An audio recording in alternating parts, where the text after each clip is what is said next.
madaxweynaha jamhuuriyadda federaalka Soomaaliya mudane Xasan Sheekh Maxamuud ayaa maanta xafiiskiisa ku qaabilay wasiirka Afrika ee dowladda Britain oo maanta booqasho aan la shaacin ku yimid magaalada Muqdisho. kulanka waxaa goobjoog ka ahaa wasiiro ka tirsan xukuumadda oo ay ka mid ahaayeen wasiirada arrimaha dibadda, arrimaha gudaha, garsoorka, gaashaandhigga iyo amniga qaranka, iyadoona kulanka looga hadlay arrimo ay ka mid yihiin xiriirka ka dhexeeya Soomaaliya iyo UK, arrimaha amniga Soomaaliya, xasilinta iyo qorshaha fog ee 2016.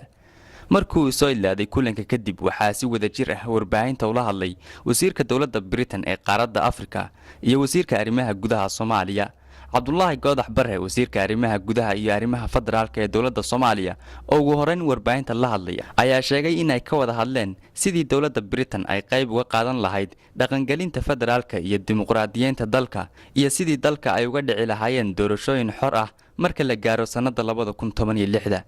وهذا صاحبتنا runtii waqti ugu aqoonaa loo baahnaa kusoo toosin wasiirku wuxuu la kulmay madaxweynaha dalka Soomaaliyeed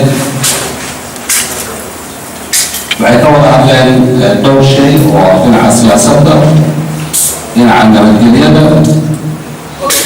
dhinaca socialka ayay ka wada hadleen. xukuumadda iyo dowladda Ingiriiskana runtii aragti badan ayay ka wada leeyihiin arrimaha laga wada hadlay. isku aragtina ay ka wada noqdeen. dhinaca siyaasadda waxaa laga wada hadlay aragtida 2016. Mark Simonis, wasiirka Afrika ee dowladda Britain oo isna dhankiisa warbaahinta la hadlay, ayaa sheegay in dowladda UK ay ka go'an tahay inay taageerto Soomaaliya, wuxuuna ballan qaaday in dowladda UK ay ka taageeri doonto Soomaaliya dhanka ciidamada qalabka sida si horumar ballaaran looga sameeyo amniga iyo xasilinta dalka. Somalia matters first and foremost to Somalis who long for a future where families are no longer divided by war.